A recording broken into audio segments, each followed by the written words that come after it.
bienvenidos a todos los que nos están acompañando tanto en el aula de Zoom como a través de Facebook.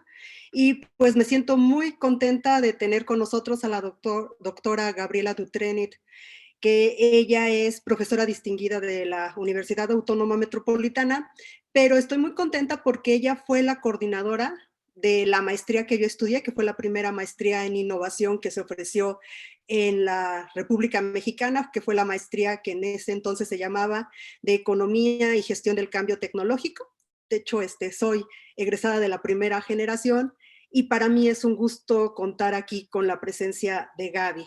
Y pues antes de cederle la palabra a Gaby, me gustaría presentarla y déjenme compartir pantalla. Gabriela Dutrenit es investigadora y docente del posgrado en Economía, Gestión y Políticas de Innovación de la Universidad Autónoma Metropolitana, Unidad Xochimilco. Obtuvo el doctorado en Economía de la Innovación en el Science Policy Research Unit de la Universidad de Sussex, Inglaterra, la maestría en Economía en la UNAM, México, y la licenciatura en Economía de la Universidad de La Habana. Es miembro del Sistema Nacional de Investigadores, nivel 3. Fue coordinadora general del Foro Consultivo Científico y Tecnológico desde julio de 2012 a agosto de 2014. Es miembro regular de la Academia Mexicana de Ciencias y profesora distinguida de la UAM. Es coordinadora de la red Latin American Network for Economics of Learning, Innovation and Competence Building Systems. Se ha especializado en estudios sobre la vinculación de universidades y centros de investigación con el sector productivo, los procesos de aprendizaje tecnológico y la construcción de capacidades tecnológicas, los sistemas de innovación y las políticas de ciencia, tecnología e innovación para el desarrollo. Démosle la bienvenida con el webinar Los retos de la política de ciencia, tecnología e innovación, de la competitividad a la solución de los problemas nacionales.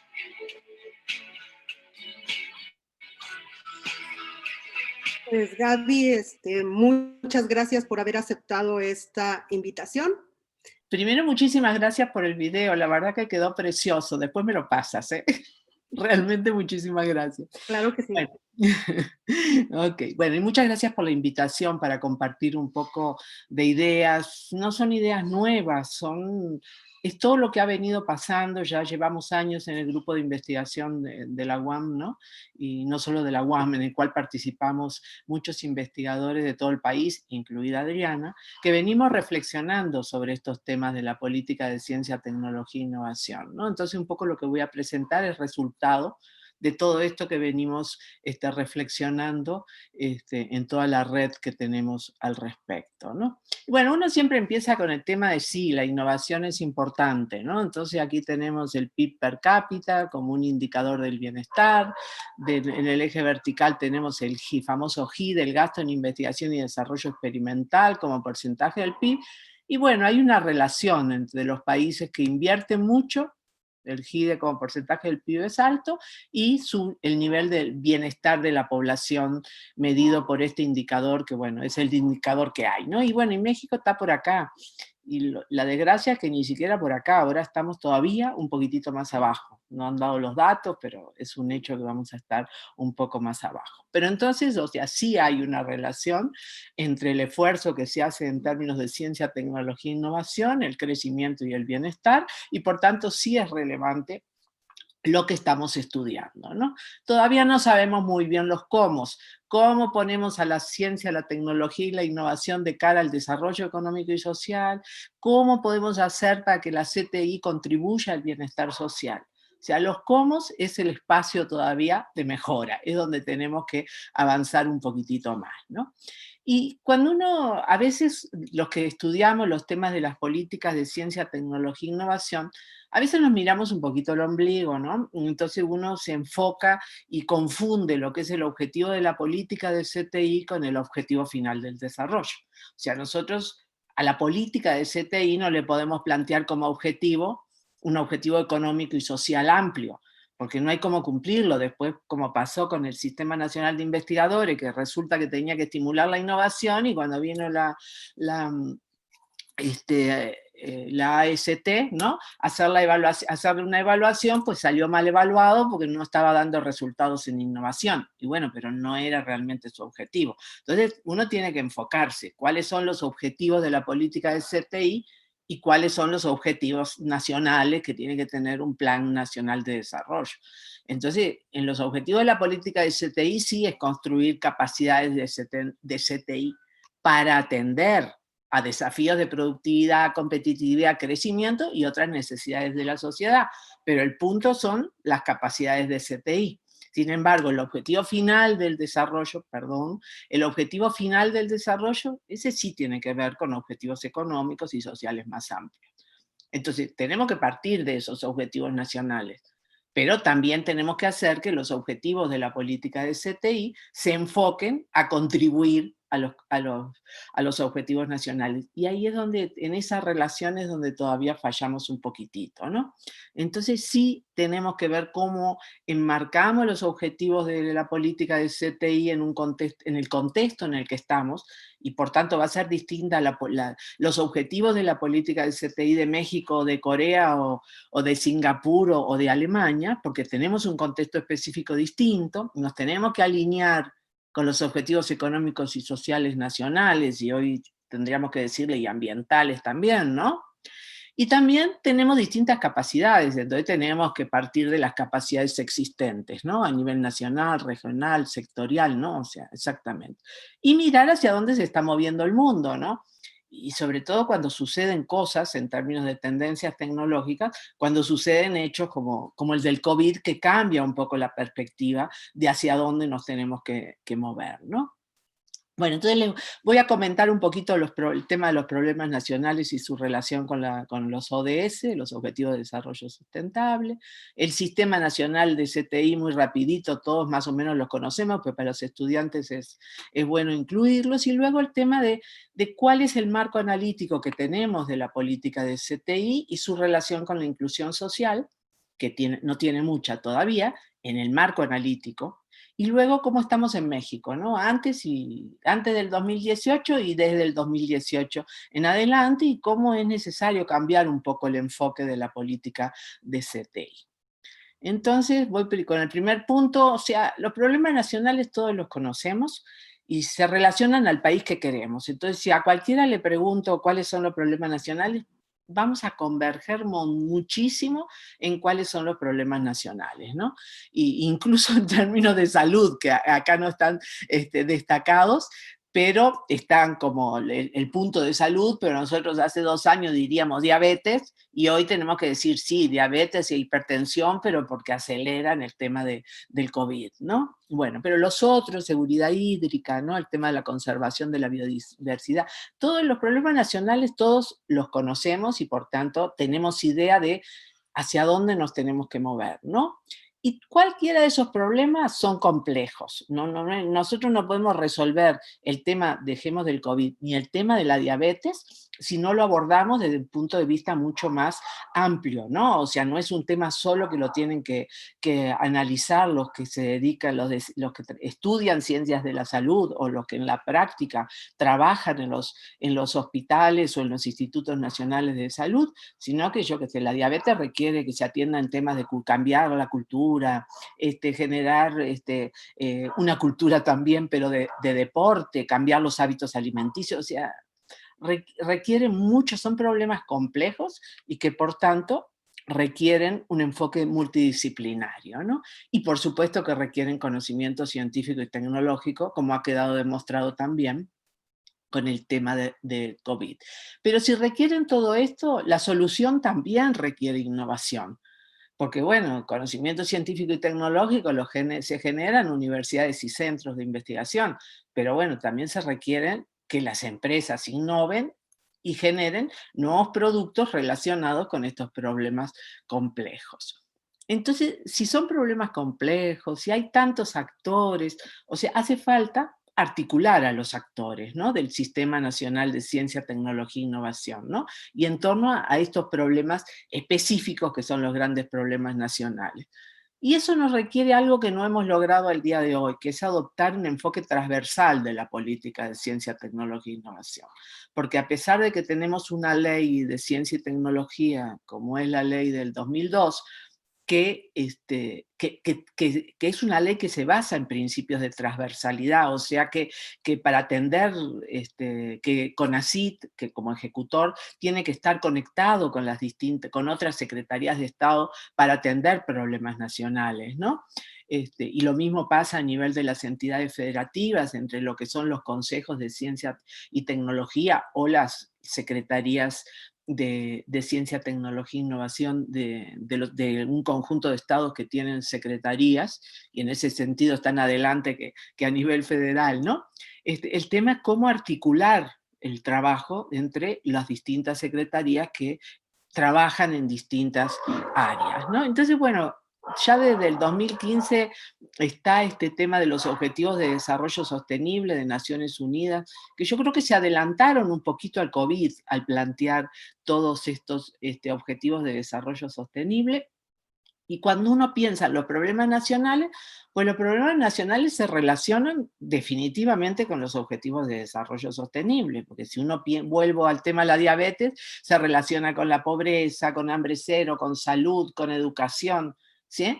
Entonces, o sea, sí hay una relación, y si uno piensa en el tema del agua, pues el tema del agua también se relaciona con la pobreza y también se relaciona con el tema del trabajo y también con el tema de la energía. O sea, cada uno de los problemas tiene una relación no con uno de los objetivos de desarrollo sostenible, sino con varios de esos objetivos. Y de vuelta está el tema de la transversalidad, ¿no? Y bueno, y el SARS-CoV-2 y la pandemia de COVID puso sobre la mesa la urgencia de pensar en nuevos medicamentos, nuevas metodologías, ¿sí? Para diferentes tipos de enfermedades respiratorias, nuevas pruebas de diagnóstico, lo de los equipos, ¿no? Médicos de prevención, ventiladores, respiradores, diseño de apps, o sea, puso sobre la mesa muchos temas que están directamente relacionados con la ciencia, la tecnología y la innovación.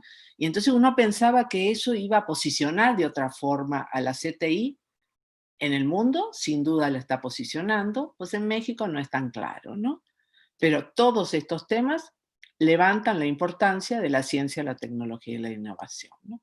Entonces voy a ir rapidito con lo del Sistema Nacional de CTI, más que nada por los estudiantes, ¿no? Y entonces cuando hablamos de problemas nacionales y cuando hablamos de que la ciencia, la tecnología y la innovación tienen que contribuir a esos problemas nacionales, y cuando decimos que esos problemas nacionales son complejos, la solución requiere la articulación, la interacción entre varios actores. Y los actores son de distintos ámbitos, ¿sí? Son del ámbito académico, de instituciones de educación superior, incluidas las universidades, pero también los tecnológicos y las politécnicas, etcétera, ¿no? Y los centros públicos de investigación y otros centros de investigación que no son públicos, ¿no? Y el sector productivo y empresarial es otro de los agentes básicos. Y de vuelta aquí tenemos una variedad de actores individuales, ¿no? Empresas de todos los tamaños, de todas las formas de propiedad, productores agrícolas, pecuarios, acuícolas, incluso las comunidades del sector social, ¿no? Que sustentan los procesos productivos y su organización en prácticas tradicionales, pero en la medida si producen para el mercado, son parte de este sector productivo y empresarial, ¿no? Y después está el sector gubernamental y legislativo, ¿no? Donde tenemos las administraciones públicas de todos los niveles de gobierno, ¿no? Federal, estatal y también municipal, ¿no? Y el Congreso, también en todos los niveles, que toma muchas decisiones al respecto, ¿no? Y bueno, ¿cómo es este Sistema Nacional de Ciencia, Tecnología e Innovación? O Sistema de Innovación, que es lo mismo según cómo se le llama en unos países otros, ¿no? ¿Cómo es en México? Bueno, seguimos siendo emergentes, seguimos teniendo capacidades nacionales de ciencia y tecnología y de innovación reducidas, seguimos teniendo problemas de articulación. Vaya, yo diría, era emergente también a principios de la década del 2000, no es solo emergente hoy, llevamos muchas décadas de emergente, ¿no? Y hemos avanzado, o sea, no vamos a decir que no hemos avanzado, a pesar de que, como lo muestra la primera gráfica que presenté al inicio, a pesar de que los recursos financieros que se han dedicado son muy escasos, pues se ha venido avanzando en términos de la comunidad científica, en términos de las empresas. Cuando nosotros comenzamos esta maestría a la que hacía referencia Adriana, de la primera generación, ¿no? Pues nadie hablaba de innovación. Hicimos un estudio de mercado al inicio para lanzar la maestría, para pensar un poquito, bueno, qué se necesita en el mercado. Y el tema es que el mercado no tenía claro lo que se precisaba, porque nadie sabía lo que era la innovación en aquel momento, ¿no? Pero hoy, o sea, el término de innovación se ha popularizado, ¿sí? O sea, todo el mundo habla de innovación, muchos hablan bien, otros no hablan bien, porque, bueno, cuando un concepto se populariza, ese es el tema, ¿no? No va acompañado el concepto no va acompañado de su definición, entonces hay muchas interpretaciones sobre lo que es innovación, ¿no? Pero en general se asocia con cambios, ¿no? Y de todo eso es un avance muy importante, eso que uno agarre el periódico y encuentre la palabra de innovación, y uno escucha los noticieros y encuentra la palabra de innovación. Entonces, se ha avanzado en muchos términos, pero todavía no tenemos todos los vínculos que queremos entre la academia y el sector productivo, ¿no? Pero bueno, eso es lo que tenemos en México. No es muy distinto a lo que hay en América Latina, pues es distinto a lo que hay en Corea y a lo que hay en Alemania o en Francia. Pero bueno, pues ahí vamos avanzando. El tema es que la política de ciencia, tecnología e innovación tiene que ayudar a que se avance en este sistema, y todavía hay muchos espacios de mejora para que el sistema nacional mejore realmente en términos de innovación, en términos de competitividad, pero también en términos de desarrollo social. El enfoque del Sistema Nacional de Innovación en la literatura ha estado mucho más relacionado con el tema de la innovación y de la competitividad y de la productividad. Y se le ha dado poca atención a los temas del desarrollo, que es en lo que estamos nosotros. Somos un país todavía que está en proceso de desarrollo, ¿no? Desarrollo medio. Llamémosle como le llamemos, no somos una economía central, todavía nos falta, ¿sí? Aunque a veces nos cataloguemos como una economía emergente, todavía no estamos arriba, ¿no? Entonces el tema del desarrollo es un tema, y América Latina es uno de los países, es una de las regiones más desiguales del mundo, ¿no? Entonces, sin duda, eso tiene que ver tiene algo de relación entre la desigualdad y el hecho de que no logramos que maduren estos sistemas nacionales de ciencia, tecnología e innovación, ¿no? Entonces, ya hace unos años, algunos actores empezaron a incorporar el tema de la inclusión social en los estudios sobre el Sistema Nacional de Innovación, pero bueno, todavía no se ha logrado construir un marco analítico de política de ciencia, tecnología e innovación que le dé su lugar al tema de la inclusión social sin quitárselo al tema de la innovación, de la competitividad, de la productividad y del crecimiento. Entonces hay como tres grandes enfoques del marco analítico de las políticas del CTI, ¿no?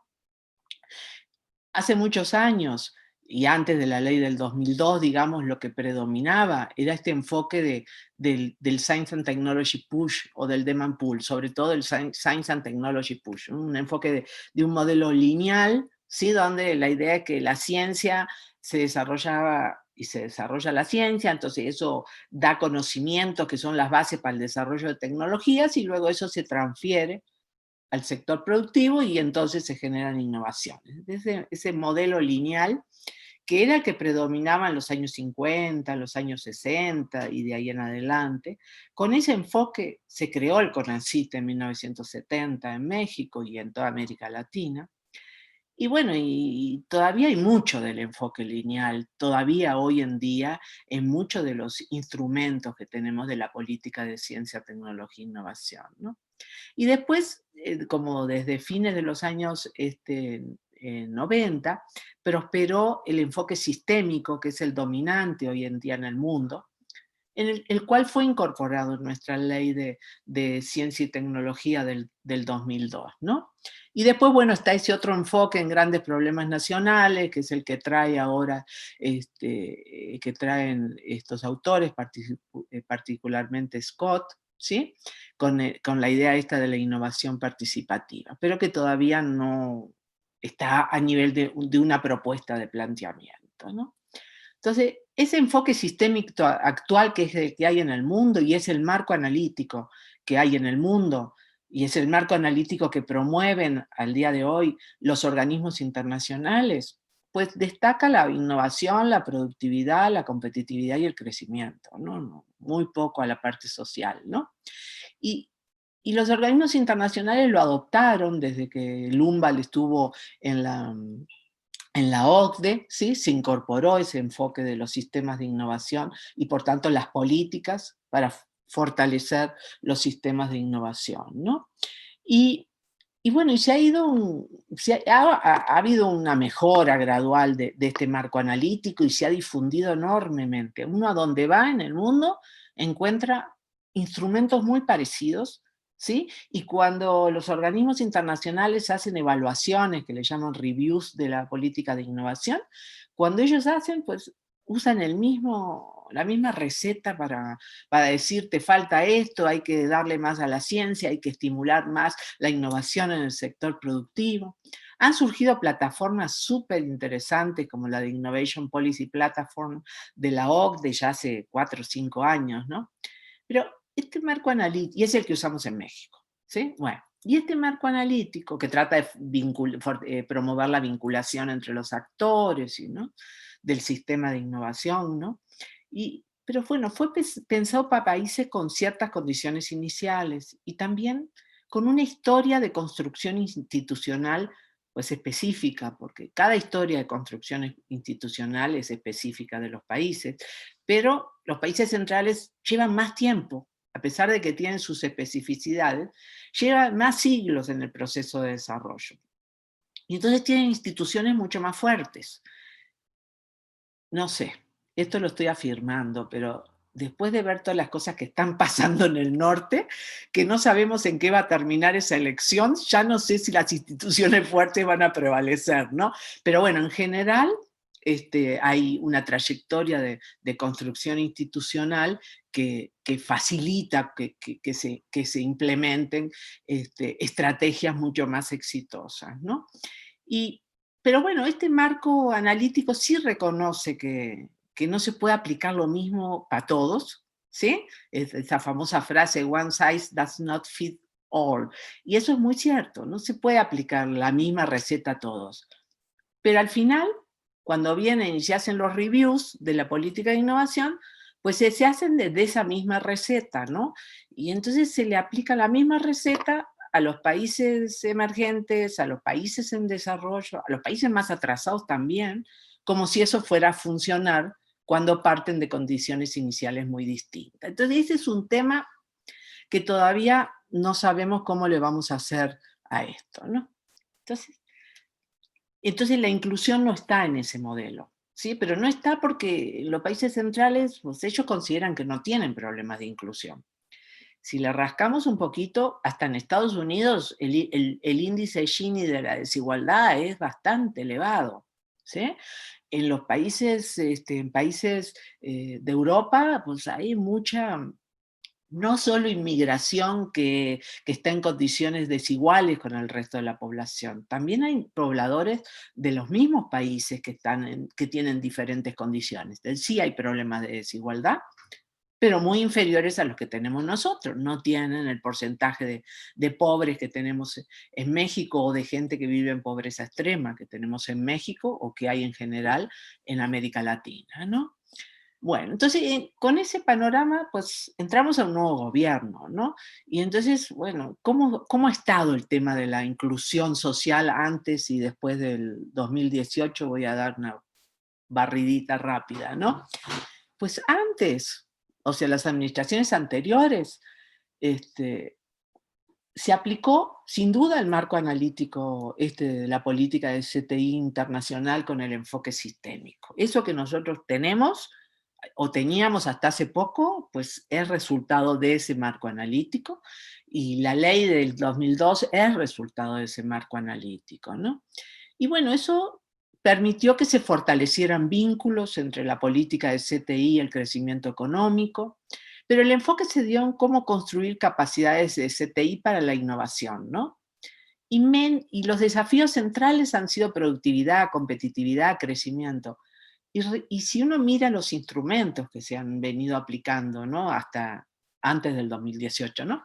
Se empezaron a incorporar algunos instrumentos que tenían su enfoque en la inclusión social, y entonces esto de esos programas como el de becas para mujeres indígenas de posgrado, para mujeres indígenas o para madres solteras, no es nuevo.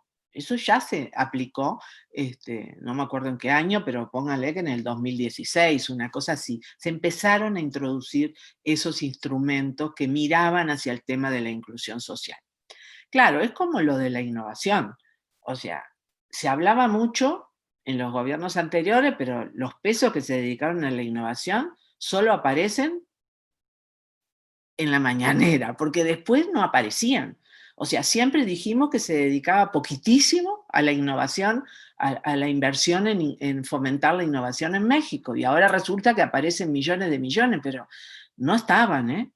Realmente no se veía eso, y tengo mis dudas sobre qué tan correctos son los datos que se obtienen, ¿no? Entonces, entonces ha habido de todas formas vínculos entre la CTI y la desigualdad, pero han sido débiles, ¿no? Y bueno, hubo un primer programa que se llamaba Desarrollo Científico para las necesidades sociales, una cosa así, que también se sacó por ahí del 2017, que también tenía ese enfoque en los problemas nacionales. Pero de nuevo, como muchos de los programas en México, eran programas piloto. Se le ponían 4 pesos, igual que a los de las mujeres, madres solteras o mujeres indígenas para becas de posgrado. A todos se le ha puesto poquito.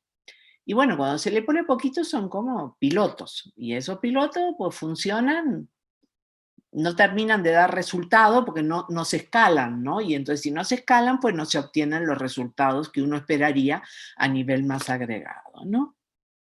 Y bueno, y cuando llegamos a la administración actual, pues desde el inicio ha habido mucha confusión sobre cuál es el papel de CONACYT, ¿sí?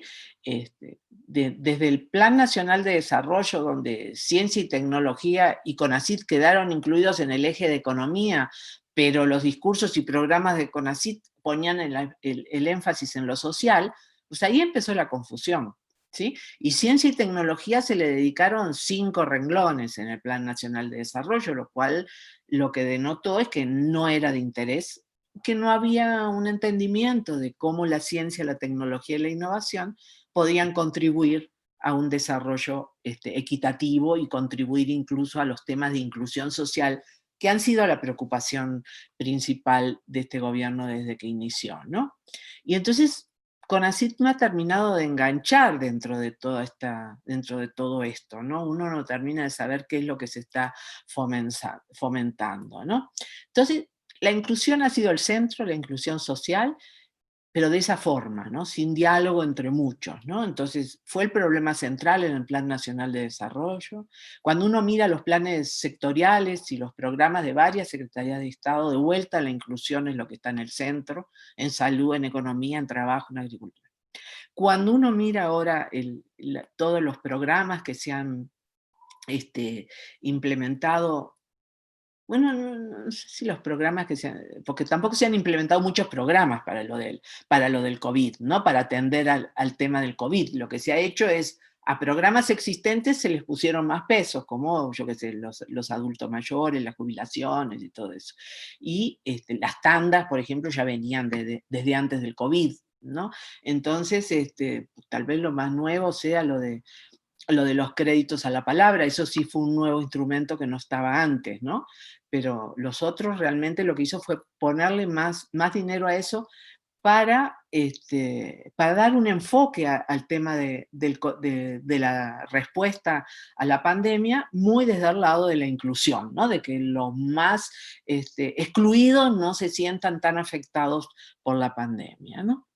Y entonces, pues, en fin, ¿no? Pero en términos generales y más allá de la pandemia, porque no es mi centro de la presentación, los instrumentos que ha habido para estimular la inclusión, el bienestar de personas adultas mayores, el programa de pensión para el bienestar de las personas con capacidad, el programa nacional de beca, los jóvenes construyendo el futuro, escribiendo el futuro, sembrando vida, ¿no? Pero todos estos programas, en realidad lo que hacen es estimular productos inclusivos, o sea, es estimular que la gente que está excluida este, viva un poquito mejor, lo cual no está mal, ¿no? No nos vamos a oponer a eso. Pero no inducen procesos inclusivos, o sea, que las comunidades participen en el proceso, en nuevos procesos productivos para que cambien su situación económica, su posicionamiento, para que salgan de la pobreza. Porque no se sale solo de la pobreza con que te den todos los meses una beca, o sea, para salir de la pobreza hay que cambiar las condiciones. La pobreza es un fenómeno complejo que tiene muchos determinantes, entonces hace falta cambiar la forma en que la gente se incorpora a los procesos productivos. Y estos programas, bueno, Sembrando la Vida en cierto sentido, sí, ¿sí? El de jóvenes construyendo el futuro poquito, porque después que tienen después que participan y tienen sus contratos, no es tan fácil que sean luego mantenidos en las empresas para cambiar sus condiciones, entonces no deja de ser una beca, ¿no? Entonces, este es un tema que es relevante, porque uno se pregunta cómo se va a lograr cambiar las condiciones de vida y cómo se va a resolver el problema de la inclusión social. Eso es antes del COVID. El COVID hizo todo muchísimo más complejo. Y en todo esto, pues, ¿dónde está CONACYT? O sea, ¿dónde está la política de CTI, no? O sea, está muy dirigida hacia programas que atienden problemas locales, muy específicos, pero que tampoco es tan claro cuál va a ser la contribución de la CTI para estimular la inclusión social en el país, ¿no? Y cuando uno dice, bueno, ¿qué políticas se requieren para promover la inclusión social? Es que no es solo un tema de política social. Se requiere combinar un conjunto de políticas sociales, de políticas de desarrollo productivo, de políticas de CTI. Pero cada una de ellas se ubica, su locus, están ubicadas en una secretaría distinta, ¿no? De desarrollo productivo están en economía, en Zagarpa o como se llame ahora, ¿no? Y tienen un conjunto de actores, ¿no? Que son distintos a los actores que están relacionados con las políticas sociales, que se ubican en la Secretaría de Salud o en la Secretaría de Desarrollo Social o en Educación, ¿no? Entonces, cada uno tiene, y lo mismo con ACIT y los consejos estatales o la Secretaría, cada una tiene sus actores, ¿sí? Y tiene sus políticas, e igual que sucedía en los gobiernos anteriores, hay poco diálogo entre esas políticas. Tal vez el mayor diálogo se da porque hay una figura presidencial más fuerte y entonces es la que integra, digamos, ¿no? La figura presidencial en los gobiernos anteriores se metía menos en las partes, en lo que hacían las distintas secretarías, ¿no? Y por tanto las políticas asociadas a las distintas secretarías. Y ahora hay una figura presidencial que se mete más, ¿no? Es más fuerte, ¿no? Pero luego, o sea, los vasos comunicantes no son como uno lo esperaría, ¿sí? Para hacer que todos pudieran confluir en una misma dirección, ¿no? Entonces, sigue habiendo temas relevantes relacionados con eso que merecen atención, ¿no? O sea, cómo diseñar e implementar políticas para la inclusión, pero que sean inclusivas y sostenibles, y que generen un cambio en las condiciones estructurales, ¿no? Cómo articular políticas de ciencia, tecnología e innovación, de desarrollo social, de desarrollo productivo, para contribuir a la inclusión social. Y si uno usa un enfoque de política pública y no solo de política gubernamental, esta cosa que viene de arriba para abajo, ¿no? Un enfoque más de política pública, con participación de las comunidades, ¿cuáles son los actores y los sectores que deben participar en estas políticas públicas? Y todo esto, en todo esto, todos estos temas relevantes, no hay mucho cambio respecto a los gobiernos anteriores. No están resueltos los temas. Se cambió el enfoque de la política en general, ¿sí? Y del Plan Nacional de Desarrollo, de la innovación, la competitividad, la productividad, el crecimiento, a la inclusión social, pero de vuelta, pues no están resueltos los temas que estarían en la base de un cambio en el país en su conjunto, ¿no? Ahora, en lo que nos toca que tiene que ver con las políticas de la CTI, sí necesitamos repensar las políticas de CTI, ¿no? Con un enfoque más amplio, que no sea solo innovación, definitivamente, integrando diferentes tipos de conocimiento, científico, tecnológico, pero también tradicional y local. Eso es algo que se requiere.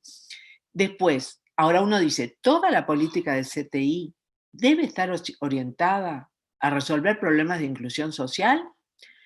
Y probablemente no toda, porque también necesitamos más capacidades científicas, más desarrollo tecnológico, también innovación empresarial que resuelva la competitividad y la productividad para que el país crezca, porque si el país no crece, ¿qué vamos a distribuir? Para poder distribuir el ingreso necesitamos tener más ingreso y para eso el país tiene que crecer. Y para eso se requiere más ciencia, más tecnología y más innovación. Pero bueno, uno puede adoptar una política de CTI con un enfoque más de inclusión. Y en ese sentido, a la hora de pensar dónde se van a instalar, yo qué sé, ¿cómo se llaman estos de luz? De generación de energía eólica, por ejemplo, ¿dónde los vas a instalar? Bueno, hay que tomar en cuenta dónde hay comunidades que no quieren o que se verían afectadas por la instalación de esto, ¿no? O sea, uno puede tener un enfoque de inclusión social también en las políticas de ciencia, tecnología e innovación. Pero necesitamos entonces incluir los tres objetivos, el de productividad y competitividad, el de solución de problemas nacionales y el de bienestar e inclusión social. Y en estos temas repensar el marco analítico de las políticas de CTI, el marco analítico internacional sigue siendo muy centralista, muy desde los gobiernos nacionales, ¿no? Y el tema es cómo combinar la perspectiva nacional con la perspectiva local. Entonces, ese marco analítico ha sido de arriba hacia abajo. Entonces, de los gobiernos de la dimensión nacional hacia abajo, pero no ha pensado cómo hacer esta cosa más bottom-up y sobre todo en la complejidad de países, porque hay países pequeños donde no pasa nada, ¿no?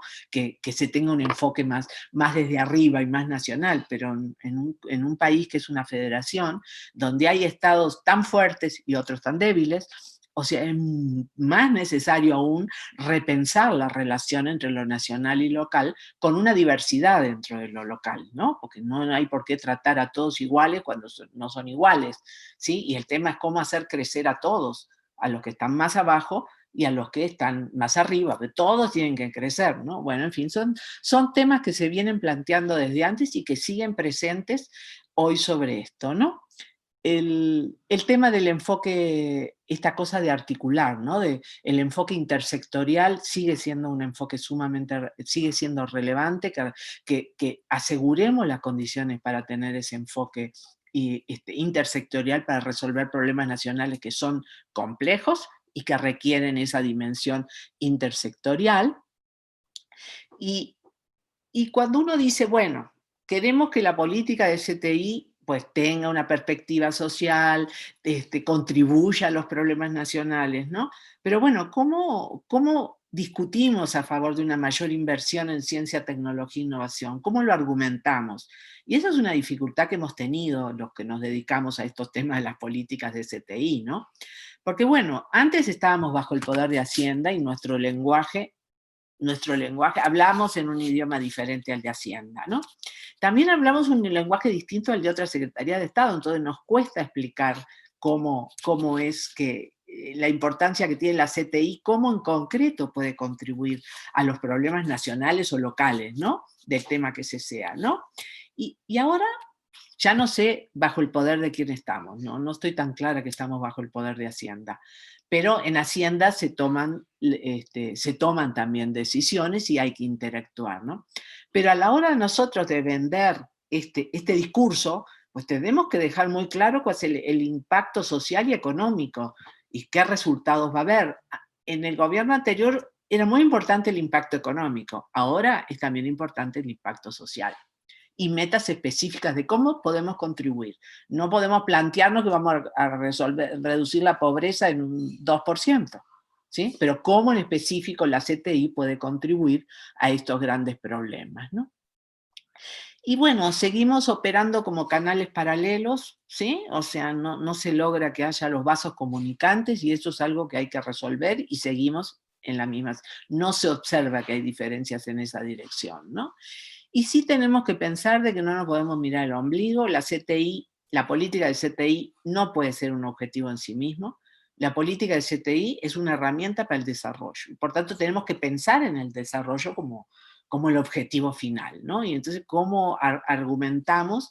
Hacemos un argumento y cambiamos nuestro idioma, no solo para hablar con las autoridades, también para dirigirnos a la sociedad, porque tampoco hablamos. Yo me acuerdo que estando en el foro consultivo de los retos, un reto súper importante que tuve en un momento fue cuando un periodista me dijo, ¿y qué tienes para decirle al ciudadano medio? Y bueno, es que no hablamos para el ciudadano medio, ¿sí? Desde el sector de CTI, y eso es algo que definitivamente tenemos que hacer, ¿no?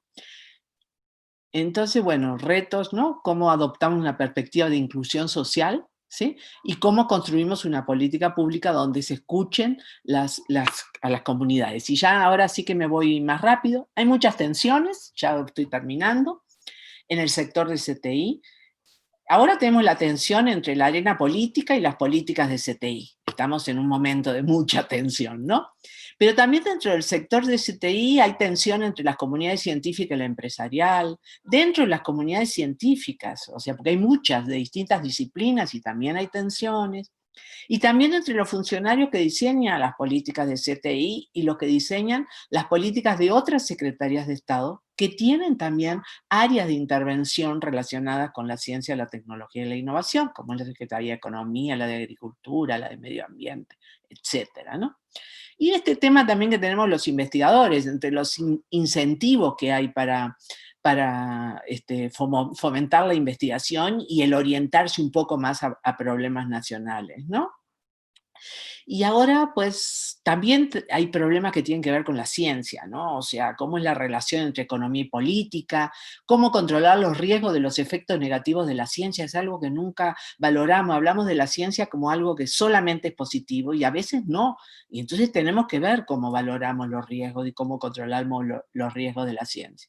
Y han surgido nuevas comunidades que quieren tener voz, y ese es otro de los temas que a los que necesitamos poner atención, ¿no? En la propuesta que estamos haciendo ahora que estamos repensando sobre la Ley de Ciencia, Tecnología e Innovación, pues por ejemplo, en lo que sería un organismo estratégico, pues hay que darle voz a las universidades multiculturales, a los institutos tecnológicos, e incluso a organizaciones, a ONG que usan la ciencia, la tecnología y la innovación y la promueven y la incentivan en cierto sentido. O sea, hay muchos otros actores hoy que tenemos que incorporar, y el tema de cómo asegurar más pluralidad en la toma de decisiones. Entonces, bueno, al final termino con más preguntas y más problemas de los que doy solución, porque bueno, como investigadora yo estudio y bueno, levanto temas, ¿no? No necesariamente tengo las soluciones para estos temas. Bueno, muchas gracias. Muchas gracias, Gaby, por tu presentación, y pues tenemos en el chat varias preguntas, comentarios. No sé si prefieras que te los vaya haciendo uno por uno. Sí, o dos, yo qué sé. Uno por uno puede ser, pero a lo mejor no alcanza el tiempo para todos, entonces a lo mejor de a dos o tres. Bueno, mira, Jorge Flores de la Sí. UNITESBA nos dice: si la finalidad de las CTI es el desarrollo social, ¿no deberían estar sus lineamientos al margen de los vaivenes políticos, ya que las condiciones sociales y económicas nacionales no cambian con los sexenios? Bueno, primero que la finalidad yo no diría que es el desarrollo social, es el desarrollo económico y social primero, pero bueno, no cambia el sentido de la pregunta, ¿no? Pero yo diría que son ambos, ¿no? Porque si no nos circunscribimos a algo con lo cual tú decís, ¿para qué mucha ciencia, no? O sea, yo creo que es desarrollo económico y social, ¿no? Y hoy en día le tenemos que agregar también ambiental, ¿no? Pero no como un agregado, lo tenemos que incorporar en nuestras dinámicas, ¿no? Pero justamente la ciencia, la tecnología y la innovación, para poder tener impacto, requieren a largo plazo, no son inversiones de un día para el otro. Uno puede montar una fábrica y en 6 meses estar produciendo camisas, ¿sí? Pero cuando se invierte en ciencia, pues lleva tiempo en que se den resultados que puedan extenderse a la tecnología y luego que se lleven al sector productivo. Y si no pensamos en ese enfoque tan lineal, ¿sí? También desde las empresas no necesariamente tienen clara la demanda del tipo de conocimiento que requieren, no necesariamente, hay empresas que sí, ¿no?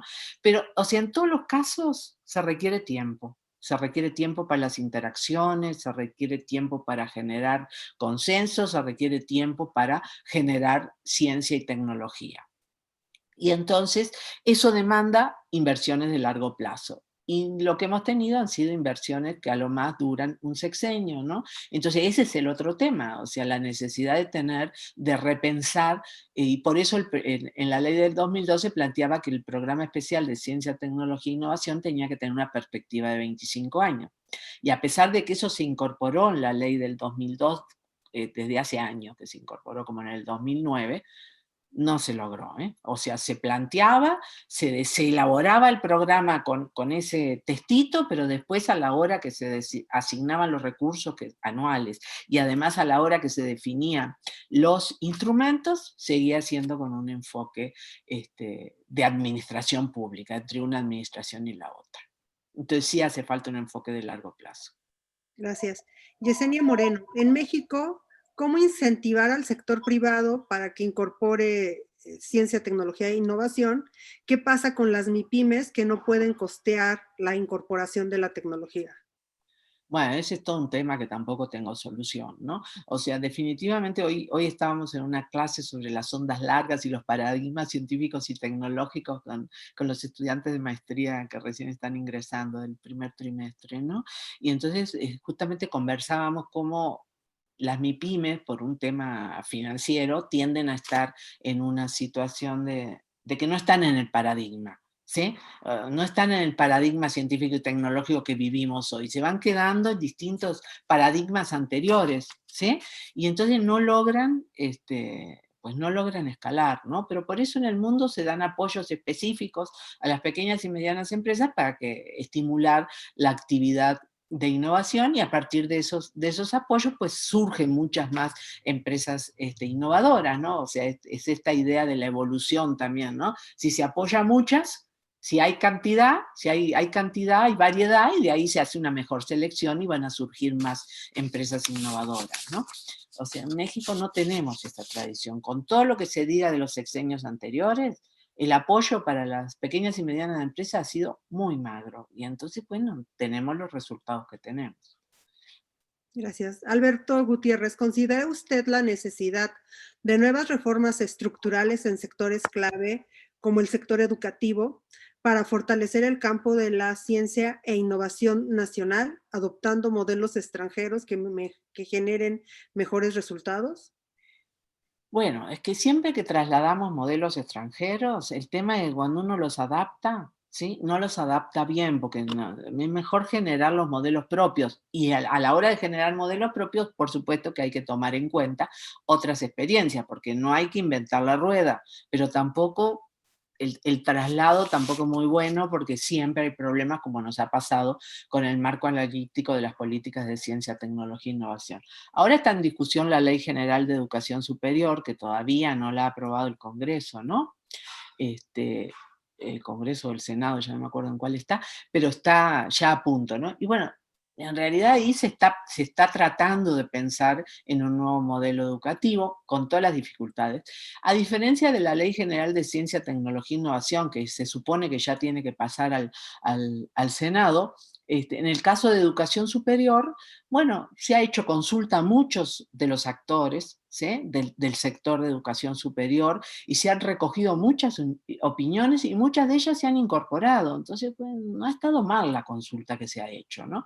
Nos encantaría que en el caso de ciencia, tecnología e innovación ya supiéramos cuál es la propuesta del gobierno para poder retroalimentar. Y bueno, eso no está pasando en nuestro sector, ¿no?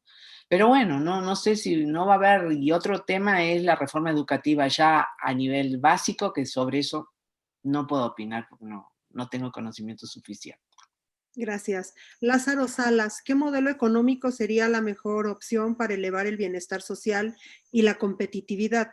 El régimen tributario actual no ha solucionado a que las empresas se reactiven. ¿Qué propuestas se podrían tener? Bueno, tampoco es una pregunta sumamente amplia. Yo sí creo que hay que enfocarse en algunos sectores y sí tener política industrial o política de desarrollo productivo. Yo creo que como se hizo en los gobiernos anteriores, de dejar al mercado y de abandonar buena parte de la política industrial, porque tampoco se abandonó completamente. Hubo política automotriz, hubo política aeronáutica, entonces en el discurso era el famoso, la mejor política industrial es la no política industrial, ¿no? Pero ese era el discurso, pero en los hechos en algunos sectores sí había política industrial, la hubo en software durante un periodo, ¿sí? Pero ahora volvemos a lo mismo, seguimos sin tener política industrial. Entonces yo sí creo que, o política de desarrollo productivo, yo sí creo que hay que fomentar algunos sectores, hay que elegir, lo que pasa es que hace falta decir, bueno, ¿qué país queremos ser dentro de 25 años? Y sobre la base de qué país queremos ser, ¿cómo podemos llegar a ese país? Yo no sé si el país que queremos ser es con aeronáutica, pero bueno, aeronáutica ya tenemos, ¿sí? Yo no sé si queremos ser un país que siga estando conectado a las cadenas globales de valor con la automotriz. No, sí, no sé, pero esos son acuerdos que hay que hacer nacionales, se requieren consensos nacionales para que los actores miren en una dirección. Y en esos consensos nacionales no es solo el tema de la inclusión, es el tema de cómo generar recursos en el país, cómo hacer que la economía crezca, ¿no? Y se redistribuya. Pero si la economía no crece, es difícil la redistribución. Yo no sé qué va a pasar el año que viene, por ejemplo, ¿no? Con una economía que ha decrecido tanto, ¿cómo se va a hacer para seguir redistribuyendo, ¿no? Es todo un tema. Por eso la discusión si había que tener una política de recuperación económica o no. Y sin duda, con el sistema fiscal que tenemos, pues no ayuda, porque muchos de los que tienen que pagar no pagan, eso es muy cierto. Pero bueno, si no se hacen reformas fiscales y hasta en la Constitución, es difícil lograr que tengamos una mejor recaudación. Y entonces, ¿de dónde salen los recursos para poder seguir redistribuyendo? Es todo un tema, ¿eh? Sí, gracias. Aldo Fernández, es un hecho que a la ciencia, tecnología e innovación no se le está dando la importancia ni el presupuesto necesario para impulsar al desarrollo del país. ¿Cómo lograr resolver este problema cuando hay un rezago tecnológico en todo el país?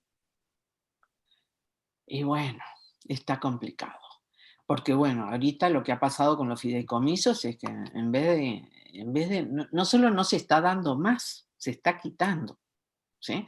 Cuando miramos los datos, ¿sí? O sea, del 2016 para acá, o sea, con el gobierno anterior, bajó la inversión en ciencia y tecnología, ¿no? La parte del GIDE, digamos, ¿no? Del gasto en investigación y desarrollo experimental del 2016 bajó. Después, en este gobierno aumentaron el primer año 2 pesos y ahora lo que dijeron que había para el año que viene eran 2 pesos más, ¿sí? Pero, o sea, no estamos cambiando la situación. Entonces, o sea, ¿cómo vamos a hacer para avanzar en el país en las capacidades de ciencia, tecnología e innovación si no se pone dinero? Es un hecho que no vamos a avanzar. También creo que los distintos actores tienen que reorganizarse. O sea, el gobierno no va a dar, está claro, ese es el enfoque y por tanto, pues hay que organizarse entre los distintos actores más allá o sea, actores del sector social y privado, más allá del sector público, porque no va a haber de ese lado. Eso es lo que yo pienso. Gracias. María Josefa Santos, del Instituto de Investigaciones Sociales.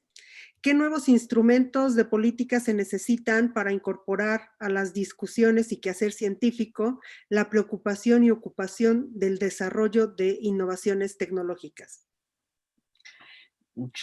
O sea, es claro de que ya el PEI no vuelve, ¿sí? El programa de estímulos a la innovación. Es claro en el mundo entero de que si no se dan apoyos se requieren apoyos directos para la innovación, como era el caso del programa de estímulos a la innovación. Entonces, o sea, yo no sé si tenemos, de vuelta, Josefa, yo no sé si tenemos que pensar en instrumentos que no van a diseñar, o tenemos que pensar en cómo organizar a las comunidades, ¿sí? Incluyendo al sector privado al sector social, digamos, porque la academia, la Constitución, ahorita quedamos dentro del sector social, ¿no? Sino cómo repensamos instrumentos no de política pública, sino más desde abajo. Tal vez con el liderazgo de instituciones, de universidades, de algunos centros públicos, no sé.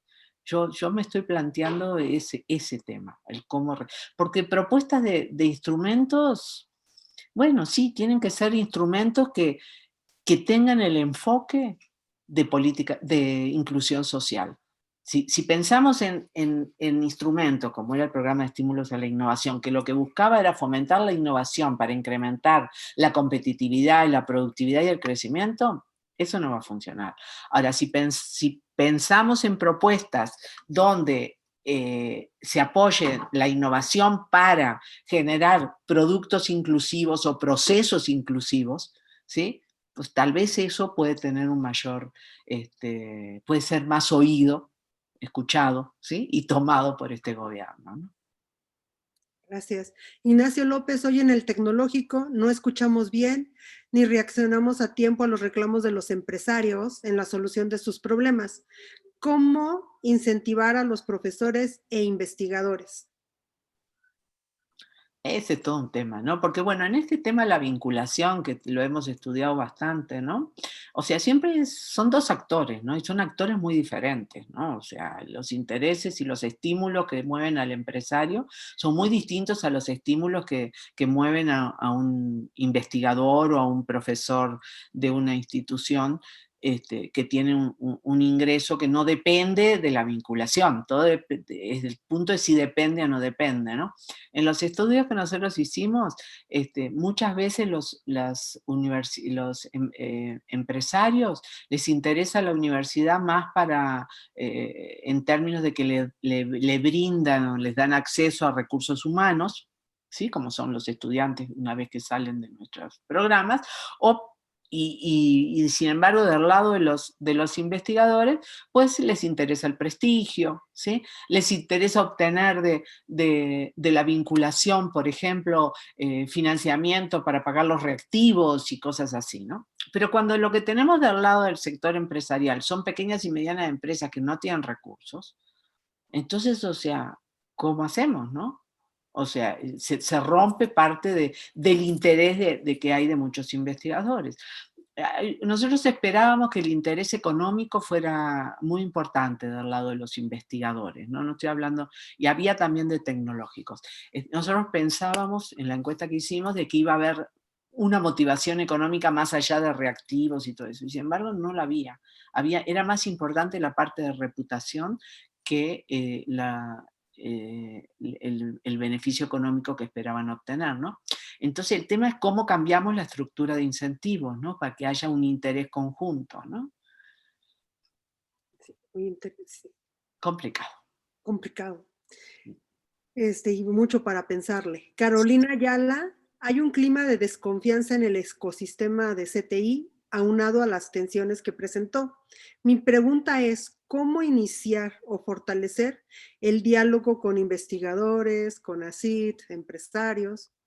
No sé, lo hemos intentado tanto, o a lo mejor no es suficiente, ¿sí? No vamos a decir que no, porque bueno, hay una confrontación entre CONACYT y una parte de la comunidad científica, tampoco vamos a decir que con toda la comunidad científica, porque no existe una comunidad científica, hay muchas comunidades, ¿no? Pero sí hay una situación de confrontación que no ayuda a nadie, al sector en su conjunto tampoco lo ayuda, ¿sí? Sí han ido logrando algunas cosas, ¿sí? Otras no, lo de los fideicomisos no, aunque dijeron que les van a dar de vuelta los recursos a los centros públicos de investigación, porque el tema de los fideicomisos tenía que ver con los centros públicos de investigación, ¿no?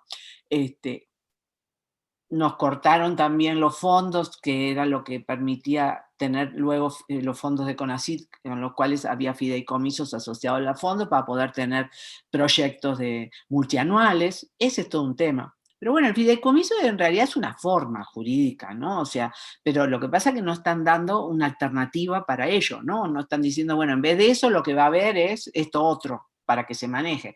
Y eso de que año con año vamos a pelear recursos, para un proyecto de investigación muy complicado. Entonces, todo está muy complicado, pero sin duda hace falta mayor diálogo con los distintos actores. Ahora va a venir el diálogo con el Senado y con la Cámara de Diputados por lo de la Ley General de Ciencia, Tecnología e Innovación, pero tampoco me queda claro que es un diálogo que va a limar asperezas, ¿no? Entonces sí es un tema preocupante de todos los lados. Yo creo también que el sector académico tiene que acercarse un poco más al sector productivo sobre estos temas, porque estos temas nos tocan a todos, ¿no? Y bueno, a lo mejor eso hace que hagamos alianzas interesantes en términos también, no solo políticos, sino de la investigación. Gracias. Daniel Cervantes, ¿cómo formular estrategias y políticas que hagan posible formar en el exterior recursos humanos de excelencia para crear masas críticas y proyectos de avanzada? Bueno, ese es uno de los temas difíciles ahora, porque las becas al exterior se han reducido. Y entonces más o menos se están manteniendo las becas nacionales. Pero bueno, ahí está la pelea, vieron lo que salió el otro día de la UNAM, que no sé si es cierto o no, pero de que se estaban reduciendo las becas. Todo es incierto, porque todos son voces que salen y uno no termina de saber exactamente lo que está pasando. Pero bueno, la lucha, la pelea ahora y la discusión está por al menos mantener las becas nacionales, ¿no? Pero ¿por qué esto de las becas? Porque sí, necesitamos justamente, como tú dices, formar recursos humanos para aumentar las masas críticas. Si no aumentamos las masas críticas, no cambia las capacidades de ciencia, tecnología e innovación de este país. Entonces, si bien México le ha dedicado muchos recursos a la formación de recursos humanos, desde hace años, desde el 71 que está el programa de becas de posgrado, sin duda ha habido una deficiencia por no tener un enfoque sistémico, y entonces se han formado recursos humanos y después no se han dado las plazas, ¿no? Y entonces si no dan las plazas, pues ahí tenés el desequilibrio, ¿no? Entonces tenés jóvenes por todas partes del mundo que estudiaron acá con recursos públicos y que están por todas partes del mundo porque aquí no han tenido las plazas, ¿no? Por eso también el enfoque sistémico es importante, ¿no? Y bueno, lo de las cátedras fue un programa interesante en ese sentido, porque trataba justamente de atraer a los jóvenes que habían estudiado en el exterior. Y bueno, ahí siguen, ¿no? El programa de las cátedras, es difícil saber qué es lo que va a pasar, es muy difícil. Gracias. Tenemos 3 preguntas más. Yo espero que tengas el tiempo, si tenemos tu tiempo para contestarlas. Sí. Gracias. Martín García, ¿cómo hacer que la inversión extranjera directa influya en la inclusión social de modo que no opaque a los centros de investigación? Bueno, o sea, en los países como Corea o en su momento Japón, pero digamos Corea, que es un poco más cercano, Singapur, todos los países, las economías esas asiáticas que realmente fueron las exitosas también, les pusieron límites, también China le puso límites a la inversión extranjera directa, le puso condiciones, ¿sí? Sin irnos a los asiáticos, en Manaos, en Brasil, para poder producir se les exigía un porcentaje de insumos nacionales, de componente, ¿no?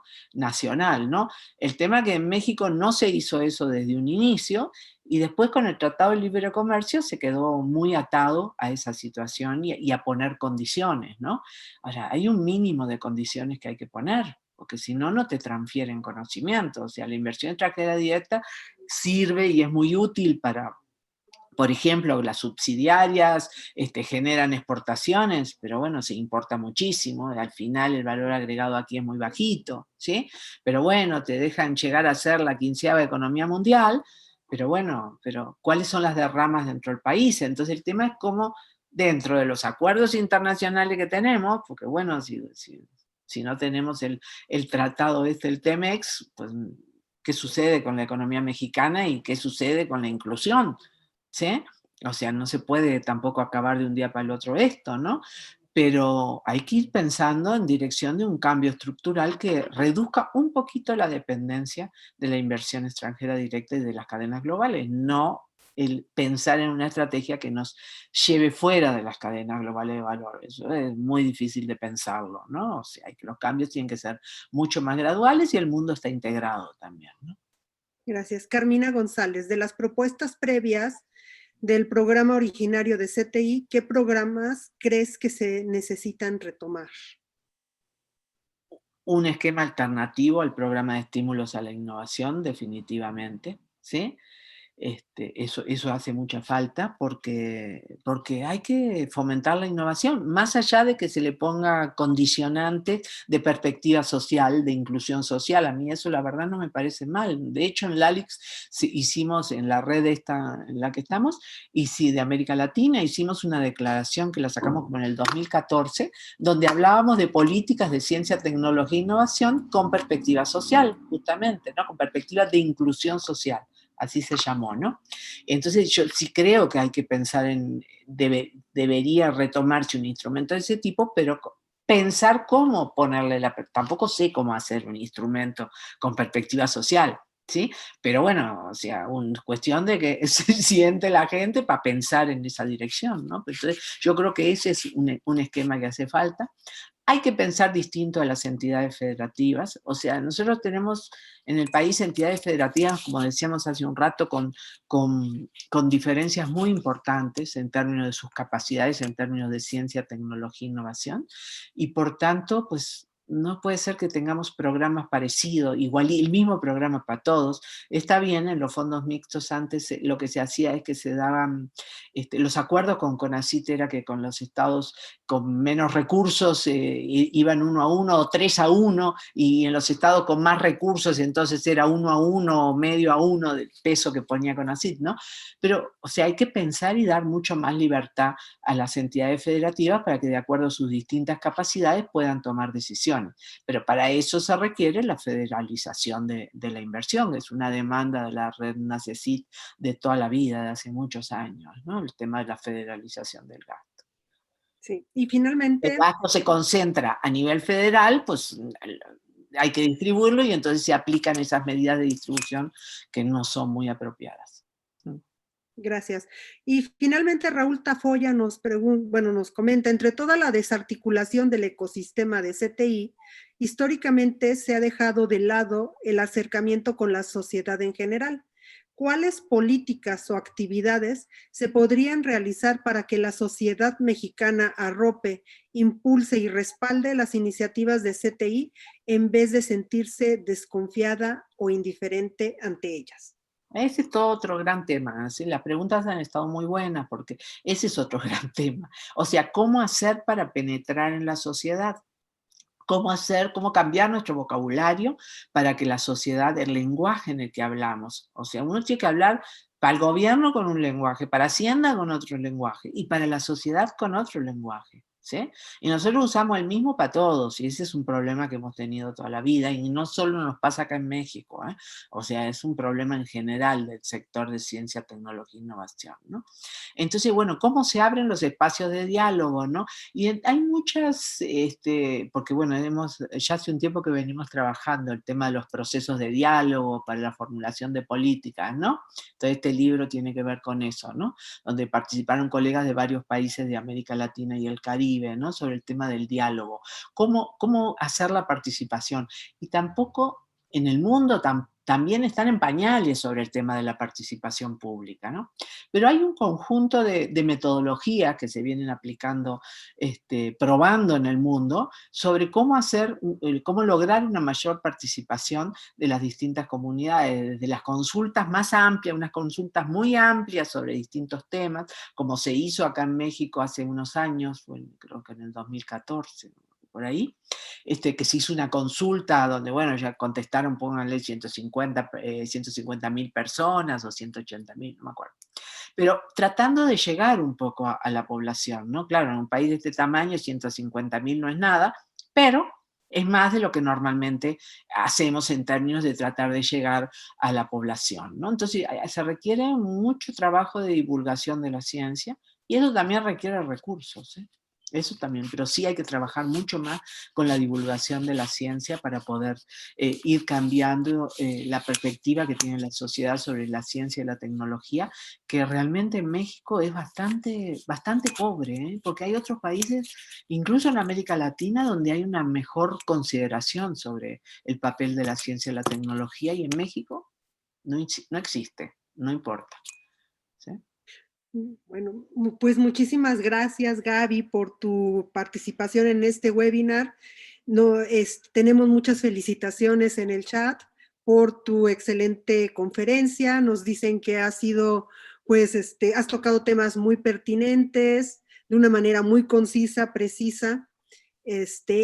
Y pues yo te agradezco mucho porque nos dejas con, pues yo creo que muchos temas que están en el tintero desde hace pues más de 20 años en este país, ¿no? Hablar, por ejemplo, de la vinculación, siempre se ha hablado esto de la vinculación entre el sector académico y el sector empresarial, y por aquí que está mi querido Pedro Luis, que él siempre nos decía cuando estábamos en el CONCITEG, no se puede hablar de esa vinculación cuando todavía nos falta más por conocernos. ¿Verdad, Pedro? Por allá nos decías eso.